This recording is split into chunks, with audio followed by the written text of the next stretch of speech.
since we had the press conference last week, I go to questions, so I'll let you take it away. Rich, start us off. Oh, great. So Coach, just what opportunity does Saturday provide? I know you're big in history and this great sport of college football, and I know it's the biggest game of the year because it's the next one. But what opportunity does it provide? It's just, I mean, for our players, the first time they ever put shoulder pads on and decided they were going to play football, I think they likely hoped that they would have an opportunity to play in a game like this, in this kind of venue against one of the blue blood football programs in the country. Notre Dame is college football. Their history in this game, I mean, it's as far back as the game itself. So it's just a great opportunity, and I'm excited for our players. I know that they are too, but it's a football game that we've got to prepare for and try to win, and that's what we're doing. We're just trying to get our team prepared, and our players always work really hard. They always practice hard, and we're going to have to play very assignment sound football, block the right guy and play the right gap and cover the right receivers and play well fundamentally, block, tackle, take care of the ball.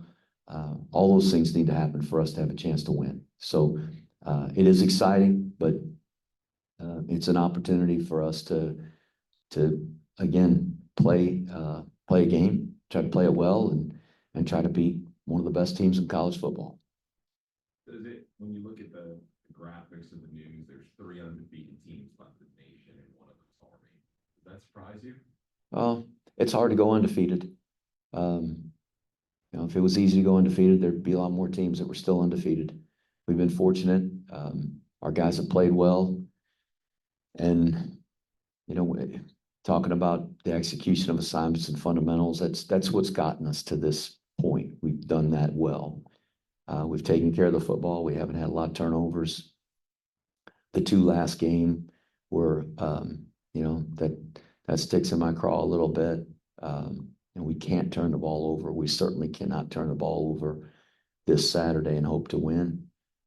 We saw what they did with turnovers this past Saturday against Virginia. I mean, they capitalized. So, we've got to play really well. And if we're going to remain undefeated, it's going to take a great effort on the part of our team and our coaching staff and everything kind of falling into place. Thanks, Coach. Connor, get us going on good. Yep, just a reminder, we'll stick to 1 question each for time today. And James, you can start us off. Hey, Coach. James here from Ezra Football. Over the last few games, we've seen maybe an offensive shift to a greater focus than normal on interior running over maybe some perimeter running and passing. Some of that likely due to the opponents and personnel. When you have a defensive line like Notre Dame has, when you're lining up against, how do you balance, both a defensive back linebacker core that's going to be disciplined with a defensive line where maybe you don't get the same push you do against an Air Force or a North Texas? Well, North Texas had a good football team, and we knew that going into the game, and a high-powered offense. And really our hope was to try to control the game and control the clock and keep it away from them. And we accomplished that. We limited them to 6 possessions. We had the ball for 40 minutes. We had a quarterback that didn't play in the game prior, so it was his first game back after being out for a couple of weeks.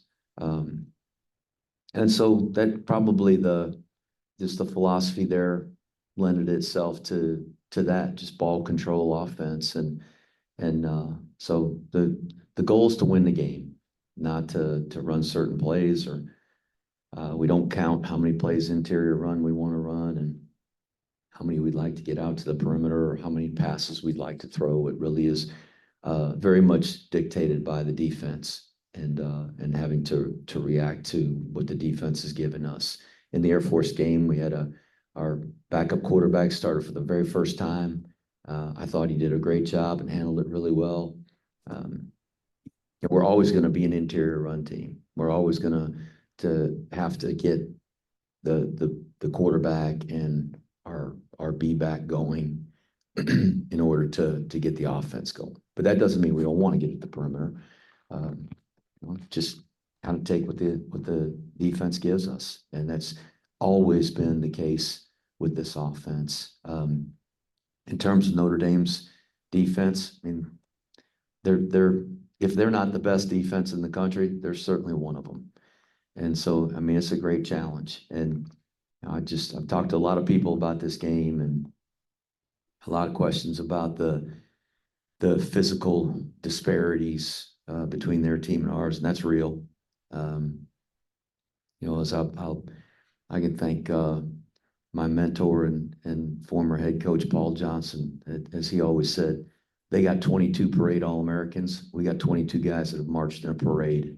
So the difference between them and us is it's a long way. So we know the challenges that are going to be there, the defensive front that they have, but I mean, it's everybody. It's all 11 guys. They're secondary guys. They're athletic. They're fast.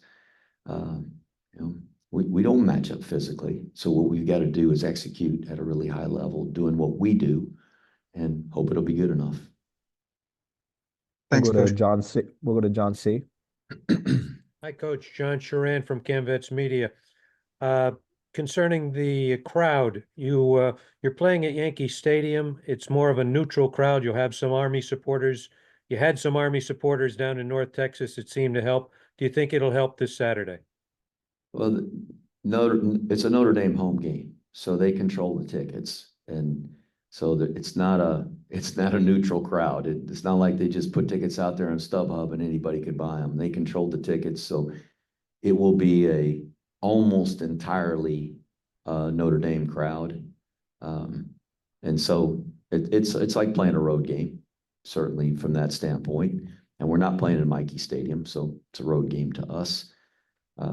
But as I assume that the field's still going to be 120 yards long, and they'll still have goalposts the same size as they have at Yankee Stadium. So once the game starts and we're on the field, we got to play the game, and it wouldn't matter where we played those guys. It's going to be a hard game to win. They're really, really good, but they'll certainly have the advantage with the crowd and all those things. But it's part of college football. We'll go to Seth Mendelson. Coach Seth Mendelson, BlackKnightNation.com. Talk about the fans, if you could, for the Army fans, with the importance of this game, not only the history and the fact that Army hasn't won in 66 years, but what this might mean also to the AAC championship game because of rankings and the tie-breaking system.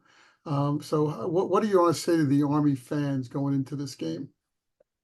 I hope they'll go down there and buy a bunch of scalp tickets and try to level out the crowd down there. Like I said, it's going to be a Notre Dame heavy crowd, and but as there always is, there'll be tickets to get on game day, and I hope that the Army fans will get them and not the Notre Dame fans. We're going to need some people in there, and I hope we'll give them something to cheer for.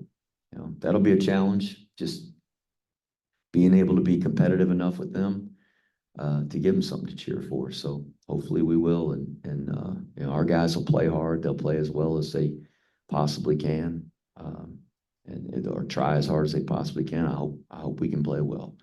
And what that does for future decisions or future games, I don't really know the implications of it, Seth.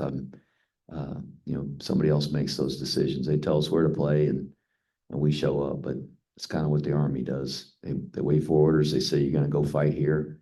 Okay, get on an airplane, and they go fight. I mean, that's kind of the mentality of our program, and it's got to be. We don't control it, so can't worry about it. We'll go to Joe. Good afternoon, Coach Monken. You already mentioned the talent and athleticism in Notre Dame. It was interesting. I was looking in the defensive statistics, and like every category where Army's top 10 nationally, Notre Dame's right there with Army, kind of one spot behind them in a lot of cases. In addition to the talent level at Notre Dame, the coaching staff, listening to Marcus Freeman the other day, talking about, we need to realize this isn't Navy 2.0. He seems to really understand what he's up against. I know he was the head coach at Cincinnati when you guys went up there a couple of years ago and lost 24-10. Mike Denbrock, the OC, was the OC at LSU last year. What additional challenges does going up against a team like Notre Dame that's not only super talented, but really, really well coached present for you guys?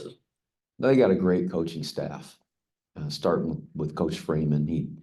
He's done a tremendous job there as the head coach. He was a defensive coordinator at Cincinnati when we played there. They did a great job defending us, held our offense to 3 points that day. We scored on a fumble recovery for a touchdown on the opening drive, but we managed only 3 points the rest of the day. Al Golden, their defensive coordinator, one of the best in the business. He's doing a great job with their team, but he always has. Look at all of the teams that he's coached over the years. As a head coach, as a coordinator, he's always coached great defenses.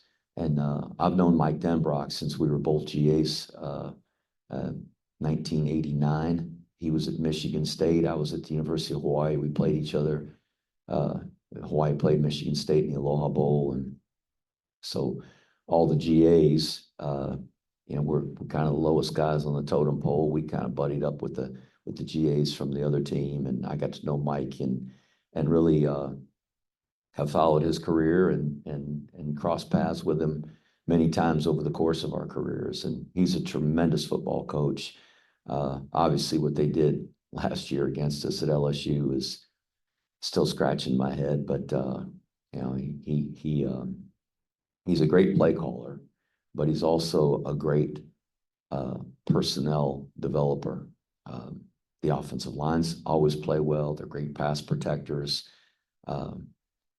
Has had different quarterbacks. A quarterback he coached a year ago, way different from the quarterback he coaches now, but they're both super productive in their roles. And it's just a sign of somebody who does a great job of developing players. And so they've got a great staff. Marty Biaggi, who's their special teams coordinator. I've known Marty for a long time.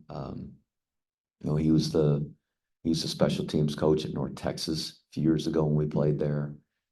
He's a great imaginative mind in the special teams world, and always has his guys coached up. I mean, he's done some great stuff. The punt fake a week ago, he got a rule changed where they had a punt return for a touchdown team he was coaching, and the guy went back there and caught the punt and didn't fair catch, just stood there and acted like he had fair caught it, and the other team kind of backed off, and he took it and house called the thing, and they changed the rule the next week that you couldn't do that. But to coordinate that and think of that, he's a really good coach. And it's Notre Dame. They can get the coaches, they get the best coaches in the country and go hire them, and so they got a great staff and they got a great leader. So it's a challenge in every facet. You're not going to out coach those guys. You're not going to out athlete those guys. We got to hope that we can play well enough to be in the game and give ourselves a chance. And that's what we're going to try to do. Go to Howie.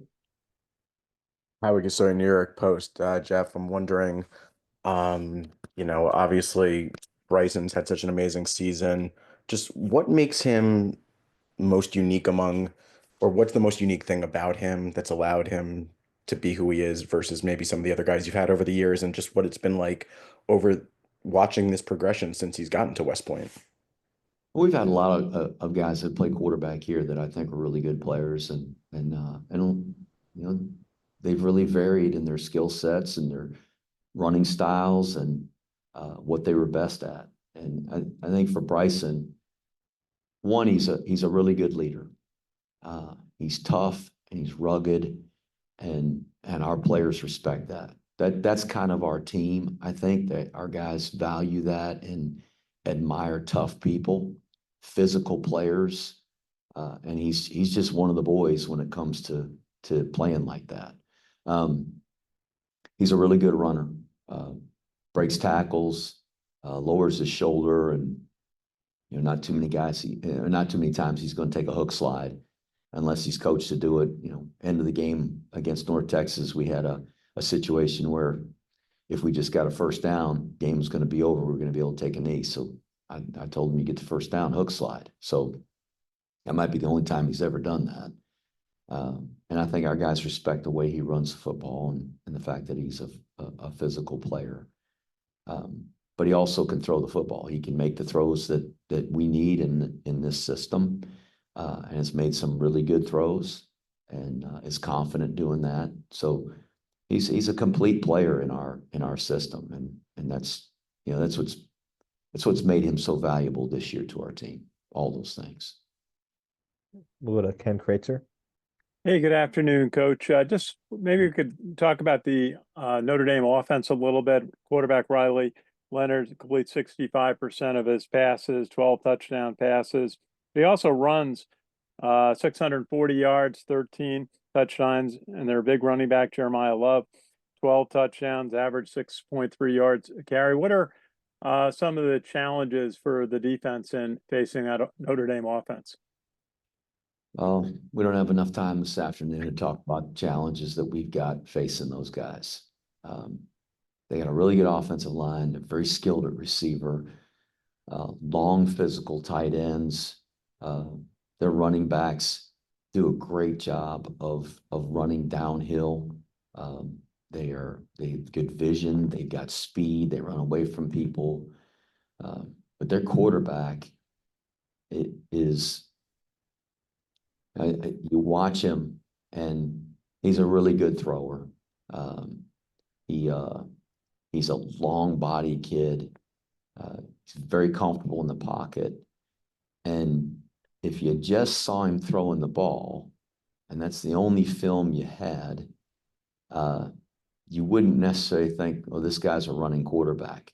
But they have designed runs for him.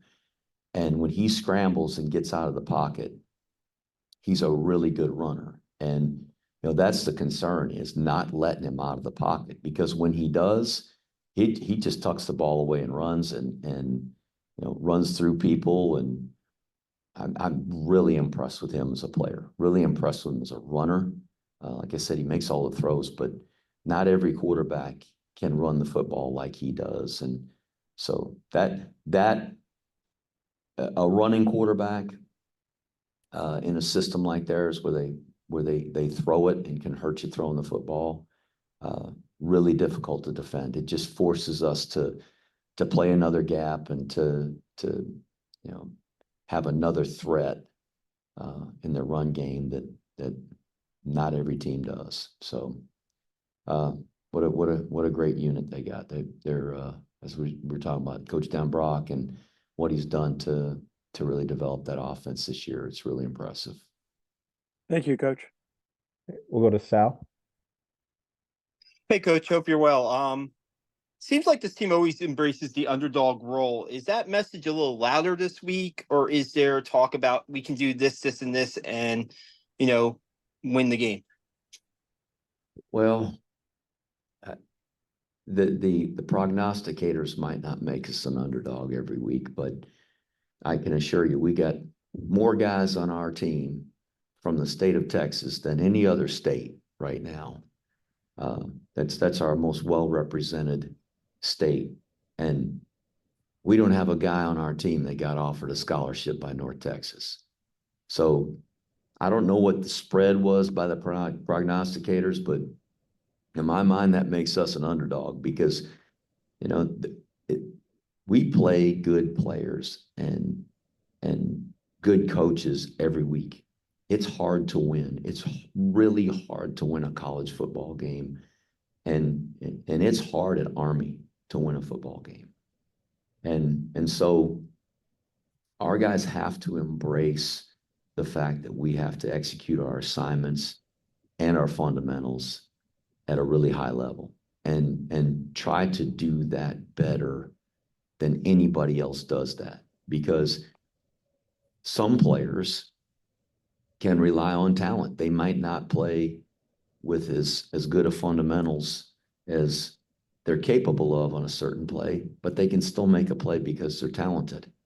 A guy may, he may run the wrong route, or a guy may play the wrong gap, but he's so talented that he can defeat the block anyway and play across somebody's face and make the tackle. Guy might get caught with his eyes in the backfield, and he's fast enough to recover and go cover a route or run a guy down. We don't have guys like that. So that makes us an underdog all the time. We've got to practice and play with absolute exactness, because if we don't, we're going to get embarrassed. That's who we are. So I embrace that. And that does not mean we're void of talent. We got talented players on our team. We do. But more talented than Notre Dame collectively as a football team? No. And so it takes 11 guys on each play. One guy can't win the game by himself. So we've got to play 11 guys together doing their job, and hope it's good enough. We'll do one more with Ken M. Hey, Jeff. When you're playing a team like Notre Dame, you've faced Michigan and Oklahoma in the past and played very competitive. Do you have to almost demystify the name? And is there another secret to hanging with those teams?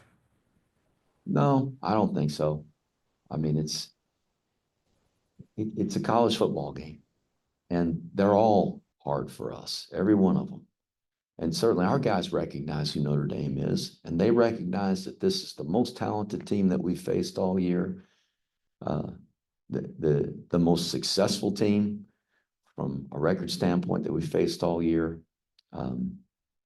This is the best football team that we've faced this season. It might be the best team we face all season. I don't know. We'll make that determination after we play all the games we've got. But they're certainly the best team we've faced so far this year. And they are one of the best teams that I will have faced as the coach at Army.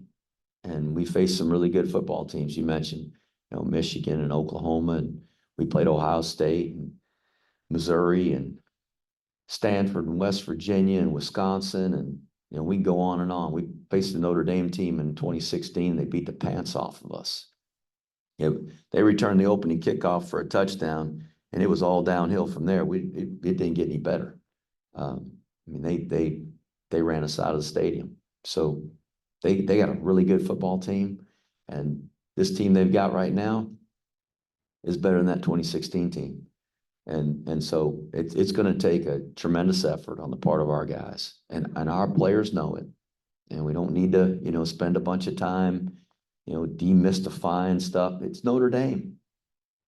It's Notre Dame. You walk around this building and look at all the photos of Army playing Notre Dame in the Polo Grounds and Yankee Stadium, and there's a great history to this game, and the history belongs to Notre Dame. They've won most of them, so.